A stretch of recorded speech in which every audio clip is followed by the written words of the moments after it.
नमस्कार प्यारे बच्चों, स्वागत है आपका इस वीडियो में। बच्चों, इस वीडियो में हम लोग एक्सरसाइज 1A शुरू कर रहे हैं और इसमें जो पहला क्वेश्चन है वो है अभाज्य गुणनखंड निकालना। तो इस वीडियो में बच्चों हम लोग अभाज्य गुणनखंड निकालना सीखेंगे और अभाज्य गुणनखंड विधि के द्वारा लासा और मासा निकालना सीखेंगे। दोनों चीज़ कवर करेंगे। तो पहला जो सीखेंगे अभाज्य गुणनखंड, वो तो हमारा क्वेश्चन ही है, उसी से हम लोग करेंगे। ठीक, चलिए। तो 140 का अभाज्य गुणनखंड हम लोग निकालेंगे। कैसे निकालते हैं देखिए ध्यान से, इस तरफ ट्राई कर, इधर लिख लेते हैं। 140 पहले 2 से कटेगा बच्चों, 2 सत्ते 14 और 0, फिर 2 से कटेगा, 2 तियाँ 6, 2 पंचे 10, फिर ये अभी बच्चों 2 से नहीं कटेगा और 3 से भी नहीं कटेगा, अब सीधे कटेगा ये 5 से। 5 सत्ते 35 और 7 एक 7। जब एक यहाँ आ जाता है तब हम लोग जो है वो गुणनखंड करना बंद कर देते हैं और ये हो गया आपका 2 गुणे 2 गुणे 5 गुणे 7, 2 गुणे 2 गुणे 5 गुणे 7, यही हमारा अभाज्य गुणनखंड है बच्चों। बहुत ही आसान है जी, बिल्कुल आसान है। दूसरा 156, इसको भी काटेंगे। सबसे पहले 2 से कटेगा, ये 2 सत्ते 14 और 2 अट्ठे 16, 2 तियाँ 6 और 2 नेम 18। अब ये 2 से नहीं कटेगा, ये कटेगा 3 से, 3 एकन 3 और 3 तियाँ 9 और 13 एकन 13। ये जिस तरीके से 2 3 से हम लोग काट रहे हैं, ये आपको पहले से काटने आते होंगे। अगर नहीं आते होंगे तो इसके लिए आपको विभाज्यता के नियम जानना आवश्यक है। कक्षा 10 के बच्चों से ये उम्मीद की जाती है कि उन्हें ये नियम आते हैं, यानी 2 3 5 7 11 9 इनसे कटने के जो नियम होते हैं उन्हें हम लोग विभाज्यता के नियम बोलते हैं। अगर नहीं आते हैं तो हम इस वीडियो में ऊपर आई बटन में इसका लिंक दे देंगे। विभाज्यता के नियम का एक वीडियो ऑलरेडी चैनल पे पड़ा हुआ है, उसको देख करके सारी विभाज्यता के नियम आप सीख सकते हैं और बच्चों नोट जरूर कर लीजिएगा उसको। तो 156 में क्या आया, 2 गुणे 2 गुणे 3 गुणे 13, 2 गुणे 2 गुणे 3 गुणे 13, ये हमारे विभाज्यता के नियम से 156 का गुणनखंड हो। ऐसे हम लोग करेंगे अब 3825 का गुणनखंड। सीधी सी बात है, इसको हम लोग 5 से काटेंगे। तो सबसे पहले 5 से या 3 से भी कट सकता है, इसको 3 से काटते हैं पहले। 3 एकन 3, 3 दूनी 6, बचेगा यहाँ पर 2, 3 से 3 सत्ते 21, 3 पचे 15। ये अब भी एक बार और 3 से कटेगा, 3 चौक 12 और 3 दूनी 6 और 3 पचे 15। अब ये 3 से नहीं कटेगा, अब इसको हम लोग काटेंगे 5 से। 5 अठे 40 और 5 25, ये फिर से 5 से कट जाएगा। 5 एकन 5 और 5 सत्ते 35, 17 एक अभाज्य संख्या किसी से नहीं कटेगी। अब 3825, 3 गुणे 3 गुणे 5 गुणे 5 गुणे 17, ये आपका 3 गुणे 3 गुणे 5 गुणे 5 गुणे 17, ये हो गई बात। ठीक है, इसके बाद में 5005, इसका निकालते हैं हम लोग अभाज्य गुणनखंड। नज़र आ रहा होगा कि 5 से कटेगा सबसे पहले, तो 5 से काट लेते हैं। 5 एकन 5 0 0 और 5 एकन 5। इसका बच्चे 7 से कटेगा, 7 से इसको काटिए। 7 एकन 7 और बचा यहाँ पर 3, 7 चौक 28 बचा 2 और 7 तियाँ 21। 143 है, ये अब 7 से नहीं कटेगा। क्या 11 से कटेगा? हाँ 11 से कटेगा। 11 एकन 11 बचा 3 और 11 तियाँ 33। 33 एक अभाज्य संख्या है, किसी से कटेगी नहीं। तो ये हो गया आपका 5 गुणे 7 गुणे 11 और गुणे 13। ठीक ठीक बेटा, इसी प्रकार से हम लोग 7429 का 7419 का भी अभाज्य गुणनखंड करने वाले हैं।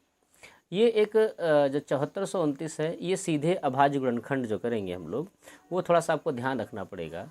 ये सबसे पहले 17 से कटेगा, फिर 19 से और फिर 23 से कटेगा। ये ध्यान देना पड़ेगा।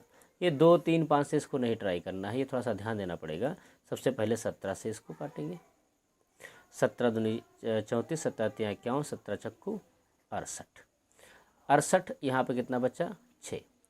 और 17 तियाँ फिर जाएगा 17 दूनी 34, 17 तियाँ 51।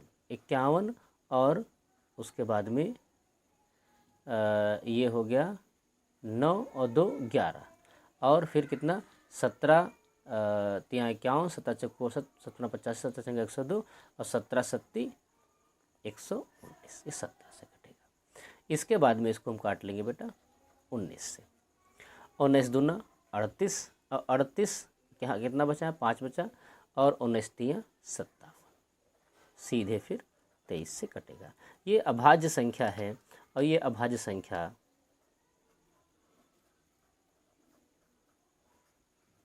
अभाज्य गुणनखंडों के द्वारा ही इसमें कटेगी बेटा। ठीक है, उम्मीद है आपको ये बात समझ में आई होगी। अभाज्य गुणनखंड कुछ और नहीं बल्कि केवल और केवल क्या है बेटा? केवल और केवल आपको इस तरीके से काटना है और उनके गुणनखंडों को आगे इसमें लिख देना है। ठीक है बेटा, चलिए अब हम लोग इसी वीडियो में अभाज्य गुणनखंड के द्वारा मासा और लासा निकालना सीख लेते हैं। ठीक, तो इसी वीडियो में हम लोग इसको कवर अप कर लेंगे। हालांकि पहला क्वेश्चन अपना लग चुका है। अब इस क्वेश्चन की लासा मासा की आपको आवश्यकता नहीं है, ये हम आपको अलग से सिखाएंगे, जिसको हमको ज़रूरत पड़ेगी क्वेश्चन नंबर 3 में हमें ज़रूरत पड़ेगी। ठीक, लेकिन अभी गुणनखंड सिखाए हैं तो यहीं पर हम आपको लासा मासा भी सिखा देंगे। ठीक, तो अभाज्य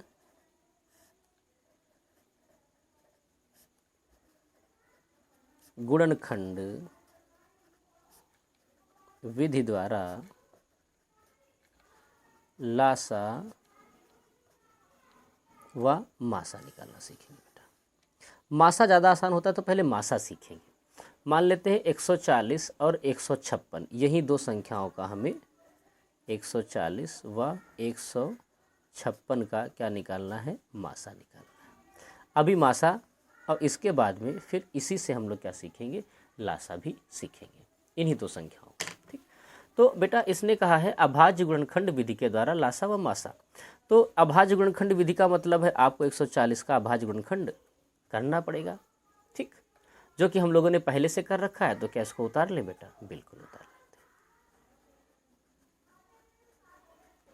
ये हो गया हमारा अभाज्य गुणनखंड 140 का। 156 का भी ऐसे ही करते हैं हम लोग अभाज्य गुणनखंड, तो वो भी हम लोगों ने पहले से करके रखा है, इसीलिए इसको इसी वीडियो में समझा दिया। अब इन दो संख्याओं का जो मासा होगा बेटा वो बहुत आसान है। क्या होगा? जो दोनों जगह कॉमन है, जैसे 2 यहाँ भी है और 2 यहाँ भी है, 2 यहाँ भी है, 2 यहाँ भी है, 5 यहाँ है लेकिन यहाँ नहीं है, तो इस तरीके से घेरा नहीं बनाएंगे।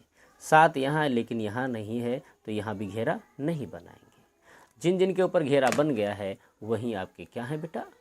मासा। यहाँ से आया 2 और यहाँ से आया 2, तो 4 जो है ये इसका मासा अर्थात महत्तम समापवर्तक HCF है। ठीक बेटा, अब इसी का हम लोग सीखेंगे लासा निकालना। ठीक है, यहाँ पे थोड़ी सी जगह है, इतने से ही काम चल जाएगा। 140 यहाँ पे सीखते हैं। 140 व 156 का लघुत्तम समापवर्तक यानी LCM। ठीक बेटा, तो अभाज्य गुणनखंड विधि के द्वारा है, तो सीधी सी बात है अभाज्य गुणनखंड तो करना ही करना है। वो हम लोगों ने पहले से कर रखा है, ये हमारा टाइम बच गया। 2 गुणे 2 गुणे 5 गुणे 7 और 156 का 2 गुणे 2 गुणे 3 गुणे 13। लासा के लिए थोड़ा सा ध्यान देना पड़ेगा। क्या ध्यान देना पड़ेगा बेटा? जितने अभाज्य गुणनखंड हैं उनको घातों में लिखना है। घातों में कैसे लिखते हैं? बहुत आसान है। 2 कितनी बार आई है? 2 बार, तो 2 घात। 5 कितनी बार आया है? 1 बार, तो 1 घात। 7 कितनी बार आया है? 1 बार, तो 1 घात। ठीक इसी तरीके से इसमें देखिए, 2 कितनी बार आया है? 2 बार, तो 2 घात। 3 कितनी बार आया? 1 बार, तो 1 घात। और यहीं पे लिख लेते हैं 13 कितनी बार आया? 1 बार, तो 1 घात। ठीक, अब देखिए लासा क्या होगा। मासा तो घेरा बनाना पड़ता था, लेकिन इसके थोड़ा सा अलग से सोचना पड़ेगा। जितनी संख्याएं हैं उनको लिखो। पहले 2 है, 2 को लिख लिया। अब कौन आया? 5, 5 को लिख लिया। 7, 7 को लिख लिया। 2 तो पहले से लिख ही चुके हम लोग, जो पहले से लिखे उनको दोबारा रिपीट नहीं करेंगे। 3 आया, 3 को लिख लिया। और 13 आया, 13 को लिख लिया। जितनी भी संख्याएं हैं उन सबको क्या कर लेना है बेटा? नोट कर लेना है। ठीक, नोट करने का मतलब क्या है? 2 आया तो 2 लिख लिया, 5 आया 5, 7 आया 7। 2 दोबारा आया तो नहीं लिखना। हाँ, 3 आया है तो 3 को लिख लिया, और 13 आया तो 13 को हम लोगों ने क्या किया? लिख लिया। ठीक, अब क्या करना है? इन जो संख्याएं लिखी हैं इनकी सबसे बड़ी घात को हमें ढूंढ लेना है। 2 की सबसे बड़ी घात ढूंढो भैया। यहाँ 2 है और यहाँ भी 2 है, यानी इन पूरी संख्या में 2 की सबसे बड़ी घात में कौन सी मिली? 2, तो 2 चढ़ा दीजिए। इसके बाद में 5 की सबसे बड़ी घात कौन सी है? यहाँ पर 1 है और यहाँ तो बेटा है ही नहीं, तो यहाँ पर 1 हो जाए। 7 की सबसे बड़ी घात कौन सी है? यहाँ 1 है और यहाँ है ही नहीं, तो यहाँ चढ़ा दीजिए। 2 की तो लिख ही चुके। 3 की सबसे बड़ी घात कौन सी बेटा है? 1 यहाँ है, तो इसको कर सकते हैं। 13 यहाँ है, 1 ही सबसे बड़ी घात 1 ही है, तो इसको यहाँ पे लिख सकते हैं। ये हमारा बेटा लासा हो गया। 2 की घात 2 का मतलब 5 गुणे 7 गुणे 3 गुणे 13, गुणा कर लीजिए। 2 दूनी 4 पंचे 20, और 20 सत्ते 140, और इधर 13 3 39। देखते गलती तो नहीं हुई। 2 दूनी 4, 4 पंचे 20, और 7 दूनी 140। 140 को 39 से क्या करेंगे? गुणा कर लेंगे हम लोग, तो यहाँ पे 0 आया। 14 39 का गुणा कर लीजिए। 4 नेम 36, हासिल लागे 3, 4 3 12, और 3 15, 9 और 1 6, 9 5 14, हासिल लागे 1 और 5। ठीक है, तो 546, 5460 इसका हो जाएगा लासा। ठीक, तो बात समझ में आ गई होगी। वीडियो को दोबारा से प्ले करके इसको समझ सकते हैं। अभाज्य गुणनखंड पहले करना है, हम लोगों को सिखा चुके हैं। उसके बाद में जो कॉमन है दोनों जगह पर, जितनी संख्या होगी सब जगह कॉमन मिलेगा, तो क्या होगा? वो हमारा मासा होगा। लासा के लिए सबसे पहले अभाज्य गुणनखंड की घातों क्या करेंगे? इनकी घातों को पहले घात के रूप में लिख लेंगे, और उसके बाद में संख्याएं सभी लिखेंगे, और फिर जो सबसे बड़ी घात होगी वही जो है आपकी लासा होगी। वीडियो को लास्ट तक देखने के लिए आपका बहुत बहुत थैंक यू। अगले वीडियो में हम लोग क्वेश्चन नंबर 2 करेंगे।